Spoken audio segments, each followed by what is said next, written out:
नमस्कार दोस्तों, स्वागत है आपका हमारे चैनल गोविंद गोपाल में फिर से एक बार। दोस्तों आज इस वीडियो में हम बात करें बेसिक शिक्षा और शिक्षा में से जुड़ी हुई कुछ अपडेट को लेके। तो सारी जानकारी आज हम आपको इस वीडियो में एक एक करके देने जा रहे हैं। बस आप वीडियो पर बने रहिएगा और चैनल को सब्सक्राइब कर लीजिएगा।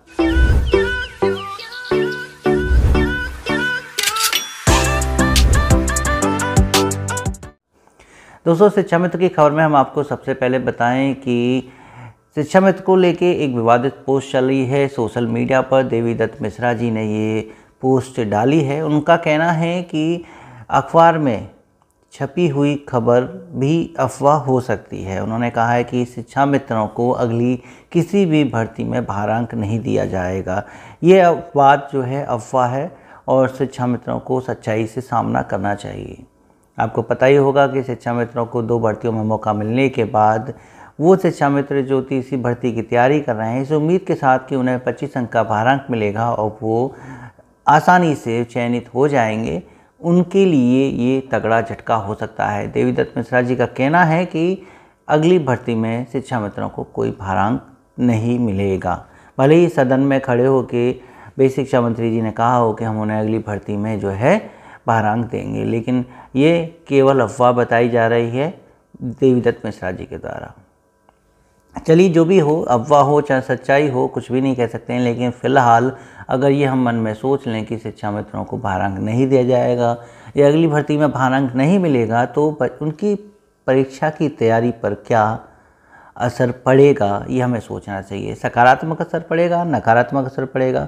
क्या ये सोच के कि उनको भारांक नहीं मिलेगा वो ज़्यादा मेहनत करेंगे, या वो ये सोचेंगे कि जब भारांक ही नहीं मिलेगा तो नौकरी भी नहीं लग पाएगी तो वो कम पढ़ाई करेंगे। इसलिए फ़िलहाल इन सब चीज़ों से दिमाग हटाकर परीक्षा की तैयारी करनी चाहिए, क्योंकि संभावना ये बता रहे हैं कि 2023 में एक अगली शिक्षक भर्ती परीक्षा हो सकती है। अगर ये संभावना है कहीं भी किसी भी तरीके से तो शिक्षक भर्ती परीक्षा की तैयारी इसी साल से शुरू कर देनी चाहिए। अब 2022 ख़त्म होने में ज़्यादा समय नहीं है। 2023 में अगर ये परीक्षा होती है तो आपके पास समय भी कम होगा। तो परीक्षा में आप तैयारी में जुट जाइए। परीक्षा की तैयारी तो आप करते रहिएगा। भारांक मिलेगा नहीं मिलेगा इसके लिए और लड़ाई लड़ेंगे, संगठन लड़ाई लड़ेगा या कोर्ट में लड़ाई लड़ेंगे, दिमाग से बात निकाल दीजिए। सिर्फ और सिर्फ परीक्षा की तैयारी कीजिए। शिक्षा मित्रों के लिए ये खास बात है कि उन्हें इस बार किसी भी धोखे में नहीं रहना है। सबसे पहली भर्ती में रहे कि वो 33% पे पास कर दिए जाएंगे, दूसरी भर्ती में रहे कि वो 45% पे पास कर दिए जाएंगे, तीसरी भर्ती में रहे कि उनको भारांक नहीं मिलेगा और उन्होंने परीक्षा ज़्यादा अच्छी तरीके से नहीं करी। पता चला कि भारांक मिला, तब आएगा अफसोस कि हम थोड़ा सा और पढ़ लेते, पास हो जाते तो भारांक में हमें नौकरी मिल जाती। तो पहले से किसी भी की गई भविष्यवाणी पर विश्वास ना करते हुए अपनी मेहनत पर भरोसा रखिए, अपनी मेहनत पर विश्वास कीजिए और परीक्षा की तैयारी कीजिए। निश्चित तौर पर अगली भर्ती में आपको सफलता जरूर मिलेगी। चलिए दूसरी खबर जो है वो भी शिक्षा में से जुड़ी अपडेट है, लेकिन वो है बेसिक शिक्षा की, क्योंकि टुंडला के एक शिक्षा मित्र ने जो प्राथमिक विद्यालय कलुआ के हैं और सुनील कुमार उनका नाम है, उन्होंने महानिदेशक बेसिक शिक्षा को पत्र लिखकर अध्यापकों के लिए यूनिफॉर्म निर्धारित करने की बात कही। उन्होंने कहा है कि अध्यापकों का भी एक यूनिफॉर्म कोड होना चाहिए, उनकी भी यूनिफॉर्म डेफिनेट होनी चाहिए ताकि वो उन्हें ही पहन के विद्यालय आ सकें। इसके पीछे उन्होंने कारण क्या बताया, उनके इसके पीछे तो सिंपल सा कारण उन्होंने बस इतना सा दिया कि जो अध्यापक विद्यालय लेट आते हैं उनकी पहचान रास्ते में ही गाँव के लोग, बाहर के लोग और यहाँ तक कि अधिकारी भी कर सकेंगे।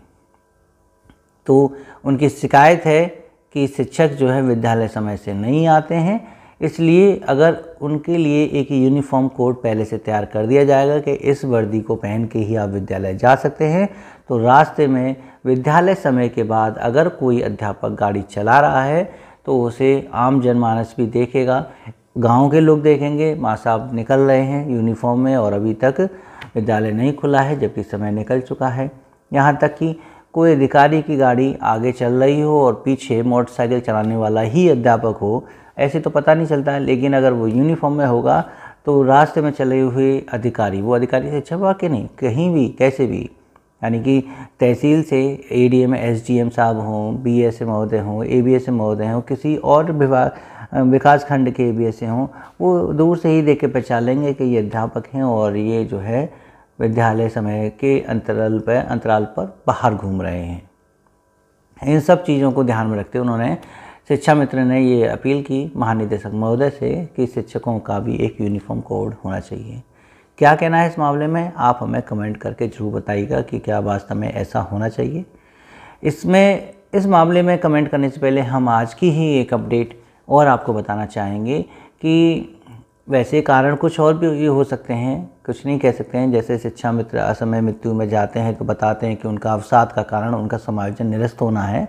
अगर शिक्षा मित्र आत्महत्या करता है या रोड एक्सीडेंट पर खत्म होता है तो बताया जाता है कि वो अवसाद में थे समायोजन निरस्त होने पर। तो ऐसे ही यदि कोई शिक्षक विद्यालय जल्दी पहुंचने के कारण गाड़ी तेज चलाते हैं या और रोड एक्सीडेंट पर मारे जाते हैं तो यही कहा जाता है कि विद्यालय समय से पहुंचने की जल्दी के चक्कर में आज बेसिक शिक्षा विभाग ने एक शिक्षक को खो दिया। तो आज ही लोधा ब्लॉक के जिला अलीगढ़ में लोधा ब्लॉक के एक प्रधानाध्यापक प्राथमिक विद्यालय भकरौला के प्रधानाध्यापक सुबह जब विद्यालय जा रहे थे, विद्यालय से कुछ दूर पहले ही एक मोड़ पर रोड एक्सीडेंट में ख़त्म हो गए। उनकी टक्कर एक मैक्स गाड़ी से हो गई थी। बताते हैं जैसी खबरें मिल रही हैं, अभी प्रमाणित नहीं है क्योंकि आज की खबर है, ये तो कल आएगी, अब पता चलेगा न्यूज़पेपर में क्या हकीकत है। लेकिन रोड एक्सीडेंट में ऑन द स्पॉट वो वहीं पर ख़त्म हो गए। विद्यालय में सघन चेकिंग चल रही है और विद्यालय में तुरंत अध्यापक को जो है अनुपस्थित कर देते हैं, चाहे वो 5 मिनट लेट हों चाहे कुछ भी हो। तो इसके लिए बताते हैं कि अब अध्यापक समय से जल्दी विद्यालय पहुंचने की कोशिश करते हैं, तो उसी में जल्दीबाजी में ये एक्सीडेंट हो जाते हैं। ये बातें कही जा रही हैं। सिमिलर है जैसे शिक्षा मित्रों के मामले में अवसाद को लेकर बताया जाता है, ऐसी शिक्षकों को जल्दी में विद्यालय पहुंचने के कारण हुई दुर्घटनाओं का जिम्मेदार विद्यालय समय से पहुंचना बताया जाता है। और इसी के साथ जो तीसरी और आखिरी बेसिक शिक्षा की खबर है वो ये है कि अब प्राथमिक विद्यालयों में, परिषदीय विद्यालयों में अर्धवार्षिक और टर्म परीक्षा नहीं हुआ करेंगी। ये खबर 2-3 दिन पुरानी है, लेकिन अभी आज ही ये आदेश आया कि जिला अलीगढ़ में नेट की परीक्षा 22 नवंबर को होगी। 22 नवंबर को ये परीक्षा आयोजित कराई जाएगी। नेट की परीक्षा होगी तो जाहिर सी बात है कि ये OMR सीट पे होगी, सरल लैब के माध्यम से होगी, निपुण के लक्ष्यों को जांच के लिए होगी। लेकिन बताते हैं कि इस परीक्षा के बाद कोई भी अर्धवार्षिक परीक्षा या उसके बाद टर्म परीक्षा नहीं होगी, सीधे वार्षिक परीक्षा यानी एनुअल एग्जाम होगा।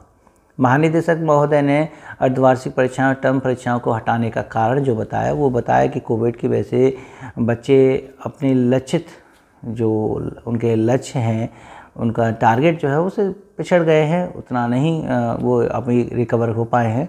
इसलिए परीक्षाओं का अतिरिक्त बोझ बच्चों पर ना डाला जाए। फिलहाल अभी अर्धवार्षिक परीक्षाएं और टर्म परीक्षाओं को हटा दिया गया है।